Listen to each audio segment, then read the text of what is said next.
Welcome to Something to Say, where we bring voices from diverse backgrounds who will share their unique stories and perspectives on finding their passion and provide insights on how you can find yours. Join us as host Greg DeShields guides us through this enlightening journey.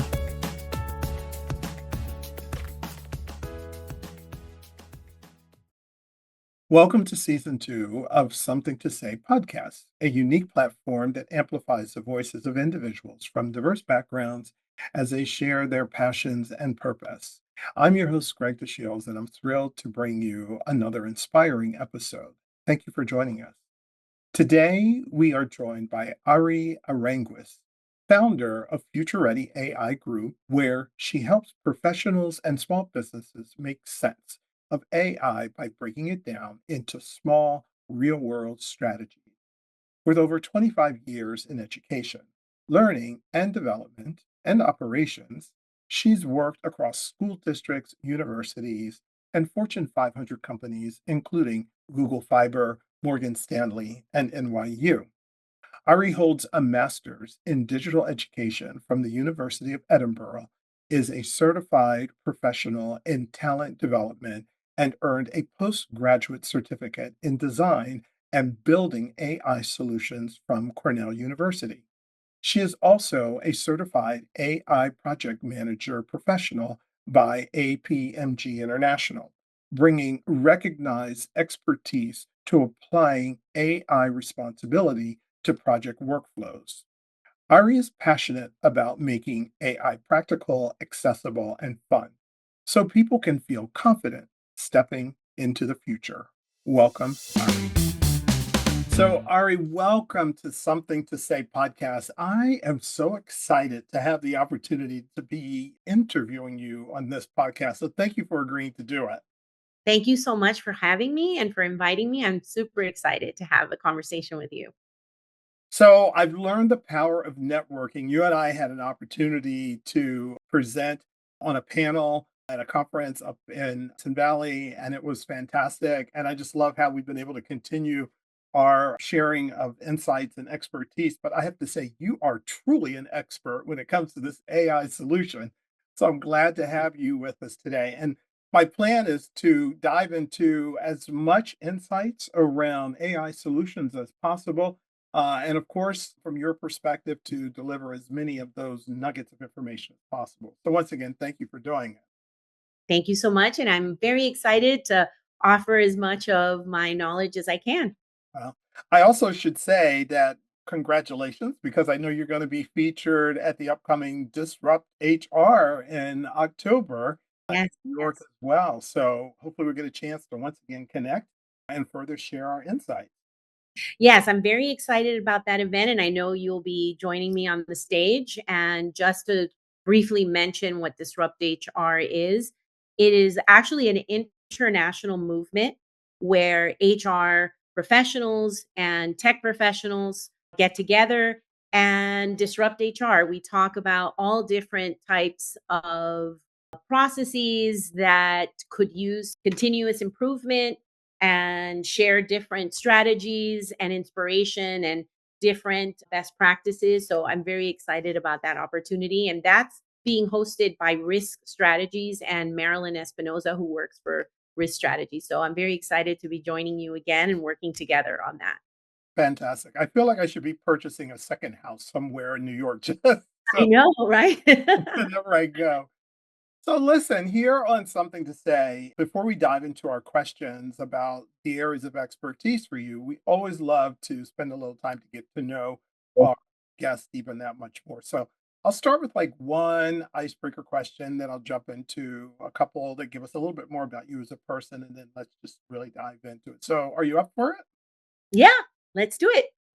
All right. So, the first one is as we think through your career, what has really been, in your mind, the biggest failure? And what did you really learn from that experience?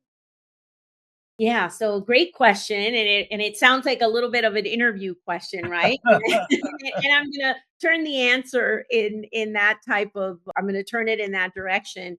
I think that when I reflect back on my career and my time in college, when I was in my early 20s in college, I think that I should have paid more attention to learning about business processes and just learning about business in general and business concepts.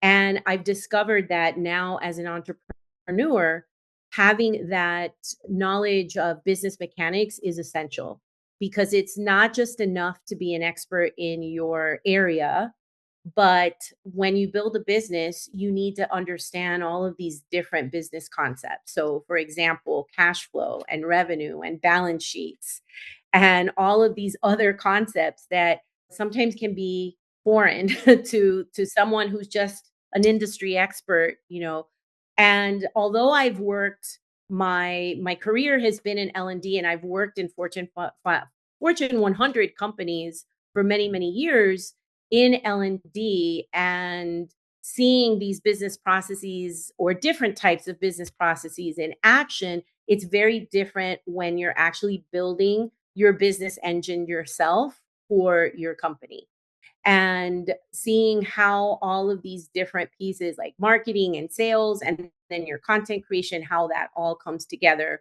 with understanding business functions.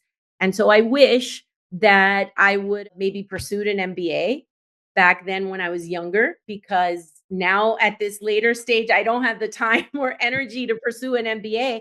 But I will say that with AI, I've been able to just upskill myself in the areas where I feel I had any gaps.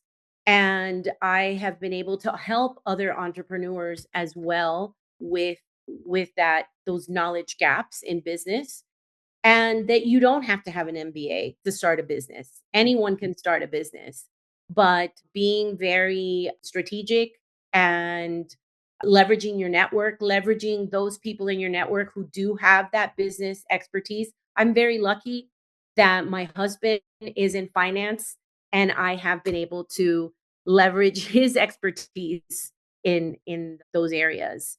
And I would say, yeah, it's not a complete failure on my part. And I also have to say, you can't do it all, right? I also feel that I wish I would have had more time in and invested in learning computer science and all of these different areas, but there's only so much time. Um and now with AI though, we can really amplify our knowledge in those key areas that we had an interest in before that we didn't have time to learn in more depth. Yeah, and it's funny. Sometimes I think about how, as you were kind of discussing how you were really absorbing the curriculums that were being presented to you in the order. Sometimes I feel like maybe they should reverse the way that they teach us, just so that we would have had some insight about some of those business fundamentals so early that it Mhm. would have been something that we would have had a regular hunger for as we kind of progress through that. But you bring Yeah. up an True. interesting point about if you're a lifelong learner, there'll be a place for it, Yeah, exactly. as you continue to evolve. I also think, though, that, business has evolved at such a rapid pace. Even Mhm. some of those fundamentals that I remember from when I went to college, it seems Mhm. so many of those have just been turned upside down by either the gig economy or just how many incredible entrepreneurs there are who have come up with incredible ideas that if you follow the normal trend, you probably wouldn't have done it. So, and That's right. Yeah. And we see the changes, especially in marketing and in sales and digital marketing and how all of that has evolved. So it's a constant evolution. right, So yeah. absolutely. Yeah. So, just a little bit more about you. How big is your inner circle? So my inner circle is pretty tight knit, and I'm going to reference Meet the Fockers here. It's my circle of trust, and it's my family. So it's my husband of 34 years and my two adult daughters. And my husband and I have recently allowed their partners, my daughter's partners, into that circle of trust. And I say that because I'm very lucky that each of them has an expertise, very niche expertise in all the essential areas, again, that help me with my entrepreneurial journey. So, as I mentioned, my husband, his expertise is in finance. My daughter and her husband are very successful entrepreneurs, so I have her on speed dial for any kind of advice. And my youngest daughter has a background in design, so she is my sounding board and she's my critic when it comes to any kind of content that I'm going to put out there. I always get her expert advice, and I feel very lucky that they always, they have my back. I can go to them with any problem that I have or questions that I have or doubts. Mm. And they have my back as my family members, they're everything in my life. And they're also my consultants that I can go to and they don't charge me. Well, it was really good that you were able to combine that level of influence in terms of how you are able to operate your day-to-day function of your business and having that some people call the front row as opposed to an inner circle, but is that I trust like that. group that gives you that insight. All right, and I also have to say it's really interesting that you have the benefit of a younger generation who Yes. are in the aspects of entrepreneurial activity and marketing that can give you some direction. But I do want to digress and ask you one question. Whose idea was it to do your mouse pads? Actually, I designed the mouse pads, but again, I consulted with my youngest daughter, the designer, and I wanted her, and she gives me, she she's brutal. She will tell me that will work, that won't work, that's ugly. That's, I also have, not to diminish my own skills, but I also have an instructional design background. So, Mm, but it's also self-taught, and I am informally trained or trained on the job. mm, She is formally trained. wow, And so she gave me some pointers, but the original design, there were very few tweaks. right. And yeah, that's one that I can say that I did on my own. Well, I have to say there's 2 things. I love the design, I love the material, and of course, the color, but so few organizations will give out a mouse pad anymore. So it's even Yeah. unique that you provide that, but it's my go-to mouse pad, by the way, just so that you Oh, thank you. Thank know. you so much. Yeah, I figured, I thought about that. What would be something that is something that people will use all the time? They'll be able to see my business and my in case, they change their mind or they're talking to someone, they'll have all of my contact information at their fingertips. Right. And so I was also thinking with that marketing lens. I'm always thinking with that marketing lens, how can I put my new business out there for to create that visibility? So thank you though. I'm so glad that it's been useful. Well, it definitely made an impact. So, one more get to know you question, and then let's hop into business. But who has had the most influence in your life? I would say that it's been my parents. My parents were both immigrants. They were Cuban immigrants and they had professional jobs in Cuba prior to Castro. And when they came to this country as refugees, they had to completely restart their lives, including their education. So there was no accreditation. They came in the 60s and there was no accreditation of their credentials, their degrees Mhm. from their home country.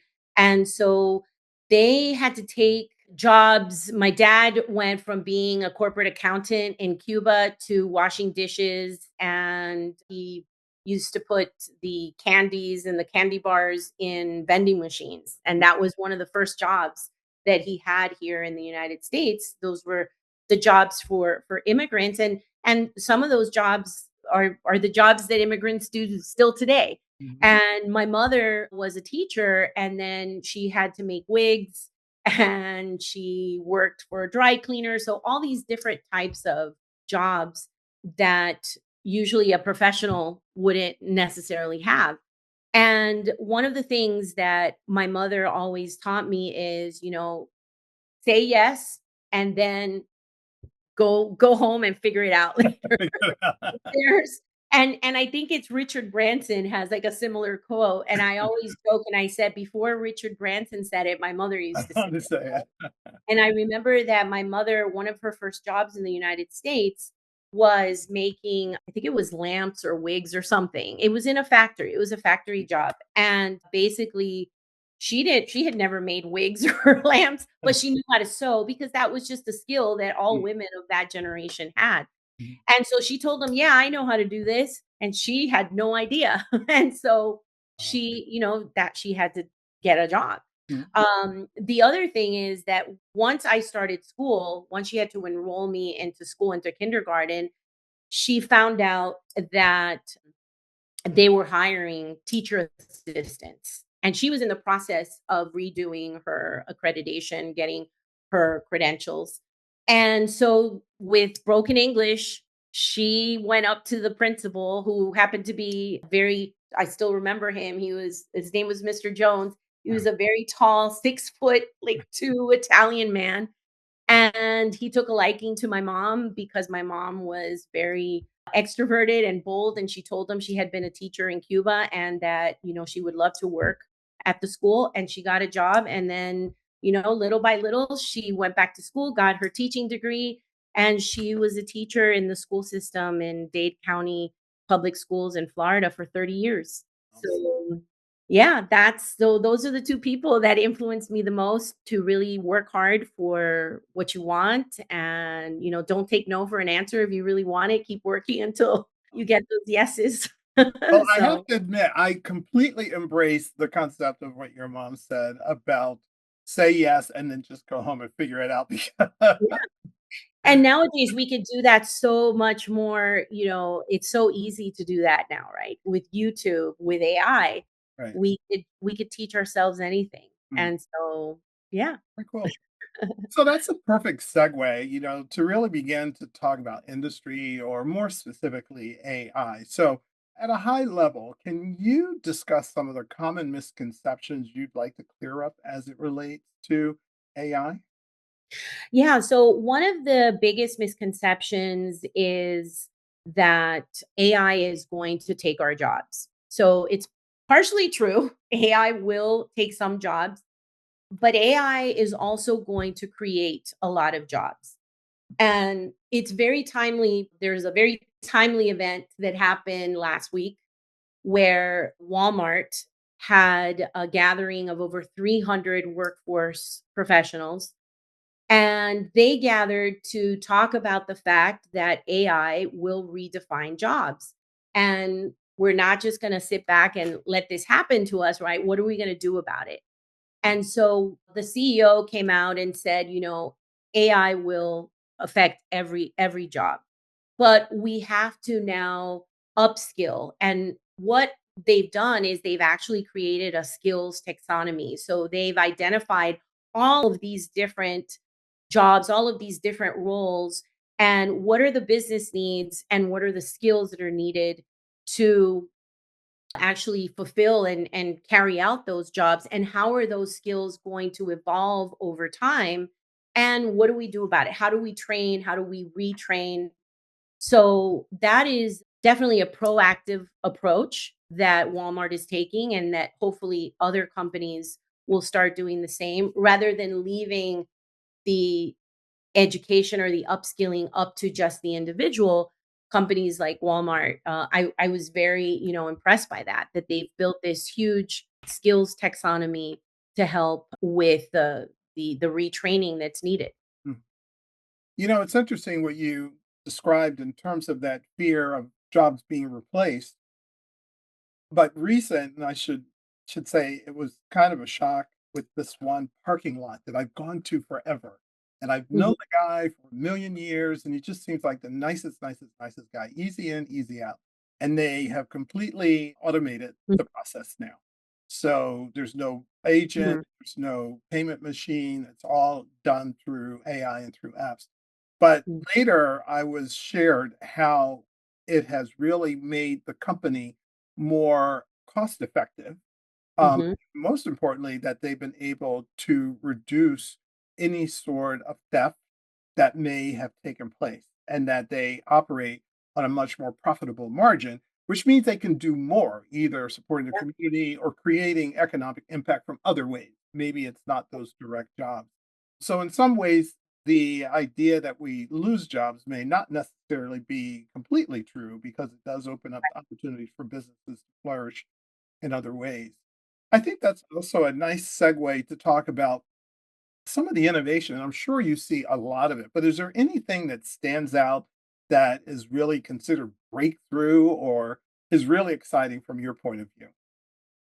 I think that vibe coding is pretty exciting because it really lowers that barrier to entry for anyone. If you have a vision for an app to save time, save money, be more efficient, be more productive, offer your customer, your client this more access or improved accessibility. You can now, with just a simple prompt, just a couple of sentences, you could type that in and bring that idea to life. And although you still have to work, we're still at a stage with vibe coding where you still have to work with a software developer. If you invest some time, and it might take, maybe a few days, weeks, or months, depending on your own technical skill level, you could get AI to walk you through how to make that app operational. Or you can, like I said, bring the interface, the UI to life and then work with a software developer. So take it at least, you know, 60, 70% of the way there and then partner with someone. So I think that's super exciting. And I also think that that technology itself is only going to get better. And at some point, we won't need a software developer. And with just prompting, we'll be able to create something. We could do it now with videos, with music. Um, it's just very exciting, all of the different tools that we have at our disposal to create all these different bring all these different ideas that we have in our head Mm. to life. I think back on the idea of building your website was such a big deal, and That's how right. in the beginning for many it was just that was a real mountain. And then Yeah. later, there were these tools or these capabilities for us to do it ourselves with little support. But there was always this desire now, after you do that website, you need an app that you can use Right. smoothly and efficiently. So I think Yeah. this idea of having the ability to create an app is Mm. something that will be a huge benefit for businesses, as they have an established website and then to be able to connect it to an app. That's right. That's right. Yeah, and it's true. And in the past, just even a decade ago, if you wanted a website, you had to pay someone unless you taught yourself how to code and build it yourself. But even then, it would still be a pretty basic website. Now anyone can build a website, and it's getting easier and easier to do. Wow. So I want to talk a little bit more about AI, and to get a deeper sense of it, I think I want to start with a question about how do you see AI reshaping education and the workforce training over the next 5 years? Yes, and this is a subject that I'm very passionate about because my background, my career started in education. I was a high school English teacher for 17 years. So I'm very passionate about education and of course corporate training where I've been for the last half of my career. I see, for example, in K through 12 education, I see that AI can be a ladder or it could be a wall. It can either amplify or exacerbate that digital divide, or it can reduce that digital divide. We have so many different societal challenges right now with education. We have the statistics about how we have so many dropouts. The dropout rates in a lot of our cities is very, very high. We have statistics about students not reading on grade level or having issues with just basic mathematics. And so AI can solve all of these problems if we have community centers, after school programs to provide those resources to those communities that need it the most. But we also have a situation where maybe AI will only be accessible to those who have the means. So, for example, having parents, there's been an uptick, for example, in parents homeschooling their kids and obviously using AI as a resource. What happens with those families that can't afford to do that? What happens in those communities where there is no funding, where there aren't those resources to use computers, to have strong Wi-Fi, for them to use these different tools? So it's really critical for leaders, for policymakers to find solutions for our K through 12 schools. I'm very concerned about it. And one thing that's interesting, I earned when I was a teacher, I earned a certification called the National Board for Professional Teaching Standards. And basically it was a very rigorous program that I went through where I had to demonstrate that I met certain national standards of teaching effectiveness. And it took about a year. It takes about a year. It's still a program that exists today. But I was curious about whether there have been any updates to that and if they've added any standards on how to teach with AI in K through 12 schools or how students can use AI to learn. And I haven't found any updates when it comes to specifically the mention of how AI is used to teach. Mm. And that's concerning to me. I don't know if they have plans to update that. I hope that they do.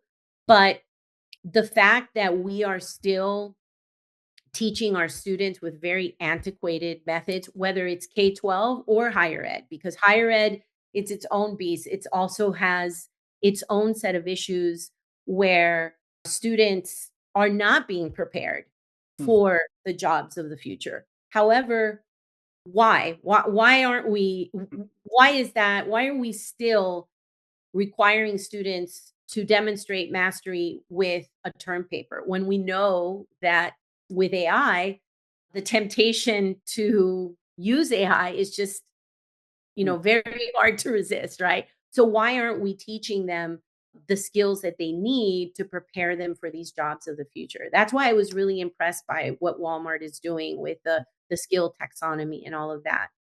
And as far as workforce development, also, I love when companies actually are investing in the upskilling of their employees instead of leaving it up to them.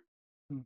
They are creating this infrastructure to help with that evolution of those skills and the retraining that's needed. And last thing, I know it's a little long-winded, but I'm very passionate about this is I think we also need to think of the different mindsets that we need for the AI age.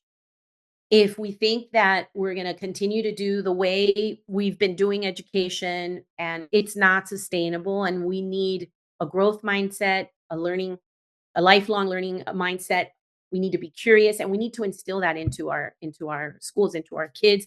Teacher training needs to be revamped. So there's a lot of work to be done. You bring up so many interesting points. I think, though, as it relates to educators today, AI is without a doubt a tool, and it's really not cheating.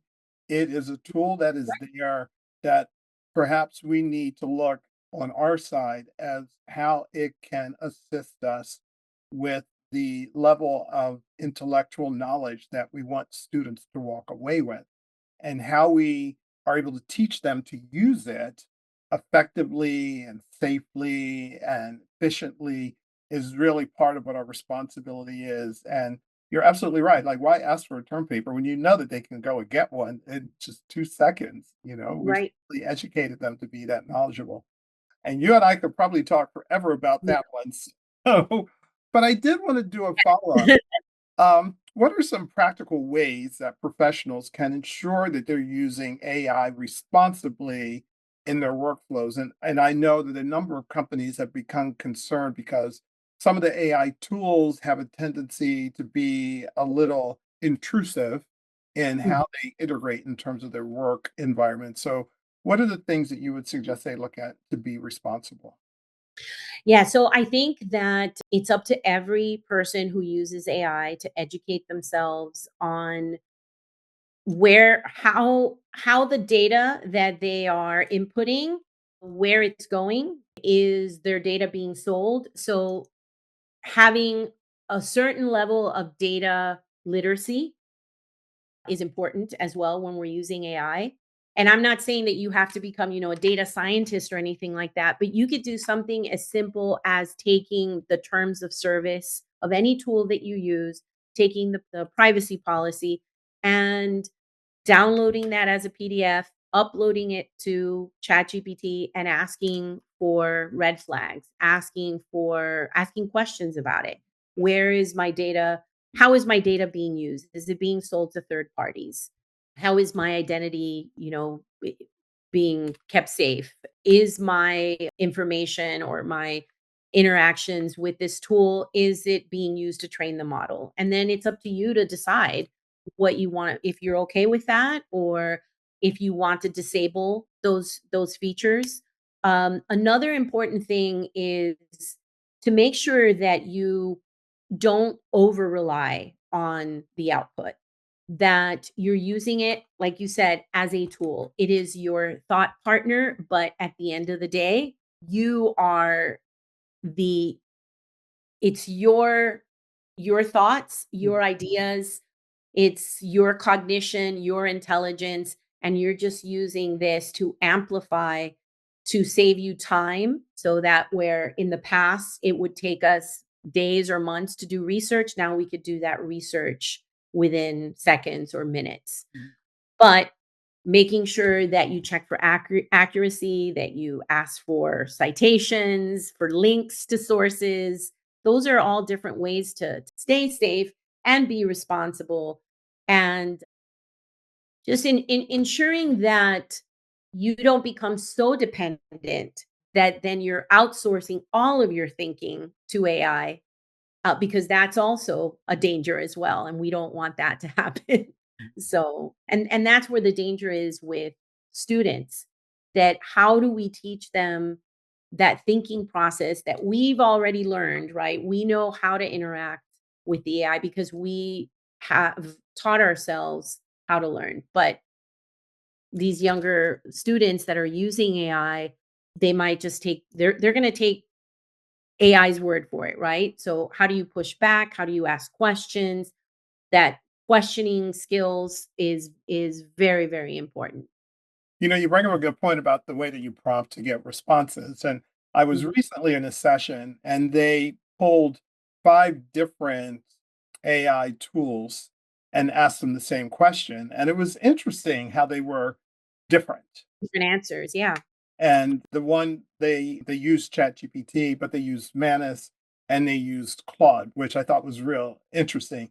And those two gave very different responses than perhaps the emotional support that seemed to come across when you use ChatGPT. So that was really an interesting exercise in a presentation. So Yeah, yeah, and another thing is when it gives you an answer, push back, because we have seen that ChatGPT can be very sycophantic. It will tell you what you want to hear. It will praise you, and you've got to push back and you've got to ask it questions. So it should be an ongoing dialogue and of just question answer, and then asking it also to ask you questions. mm, So that's important as well. well. So can you share a success story where, in terms of small business, it has really helped that business to be more professional and that they can move from being overwhelmed and being much more confident about how they apply it? Yeah, so I've been working with a lot of entrepreneurs, solopreneurs, and I've taught them how to build their own custom GPTs.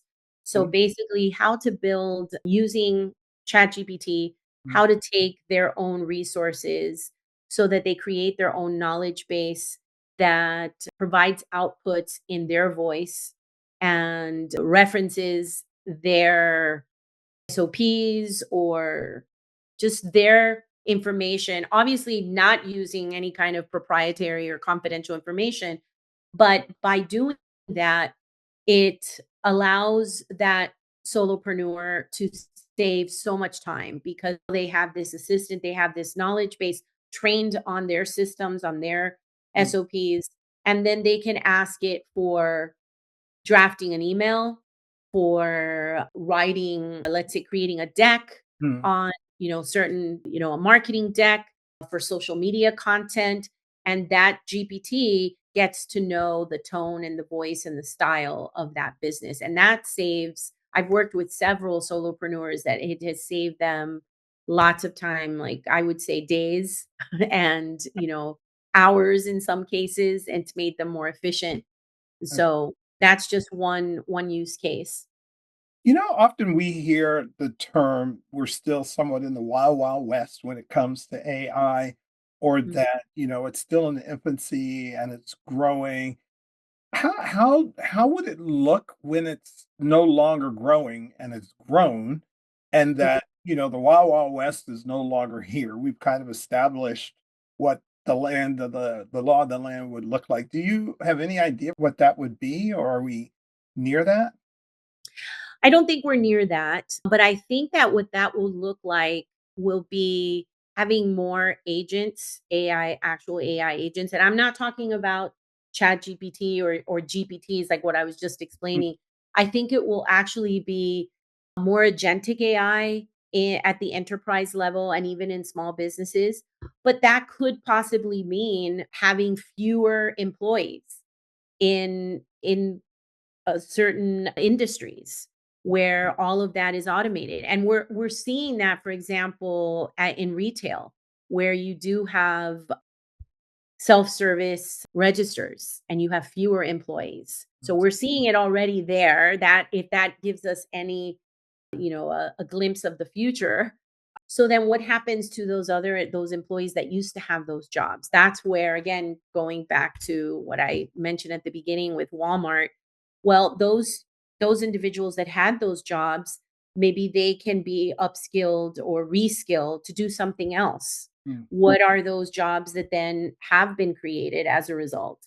Another Another thing that might be a glimpse into the future is having individuals who are highly skilled in systems thinking and going into a company and being able to design, map out all of the different processes, because that's going to take it's going to take someone with a very unique or specialized set of skills mhm, to be able to design those workflows, those agentic workflows and those automations. And it's going to take that individual to partner with other departments, other subject matter experts who may not be subject matter experts in AI, but in that process. So being able to translate and communicate in those technical terms mhm. is going to also be a skill. But I see, a lot of automation and the need for a lot of redefinition, reinvention, reskilling, upskilling.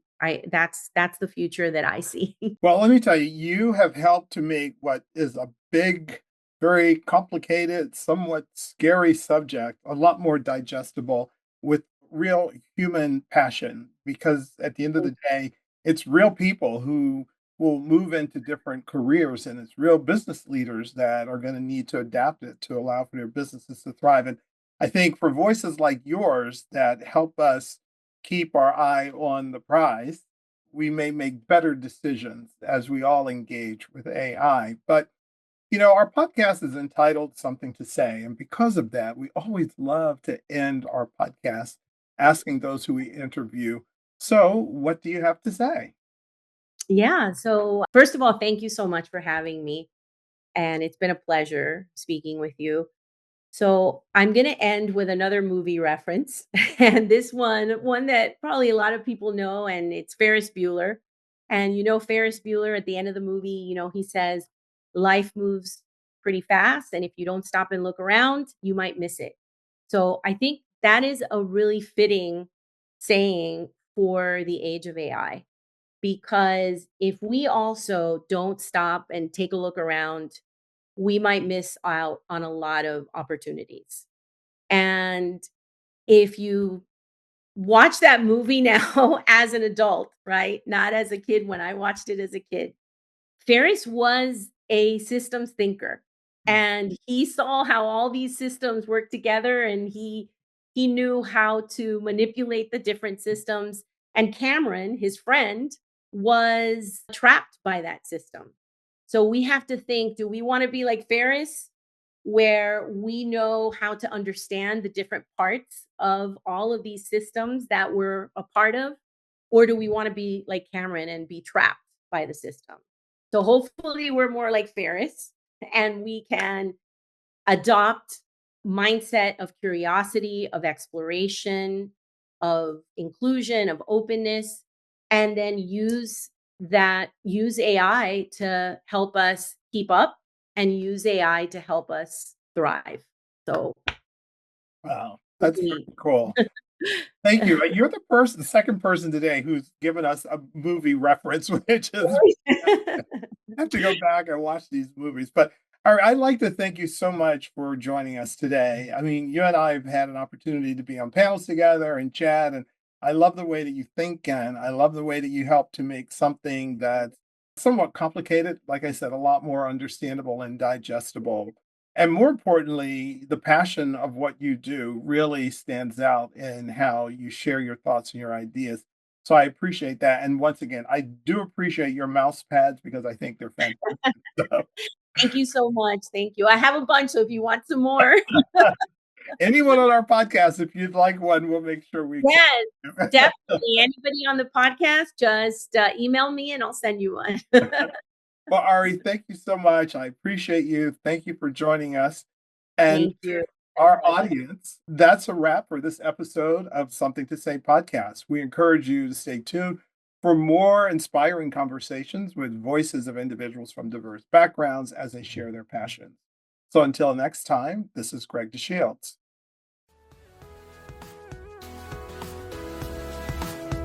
Thank you for tuning in to Something to Say.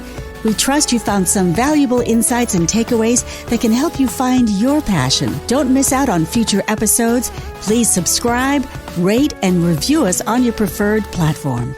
We value your feedback and suggestions, so let us know how we can serve you better. Keep the conversation going and stay inspired until we meet again. Take care and happy listening.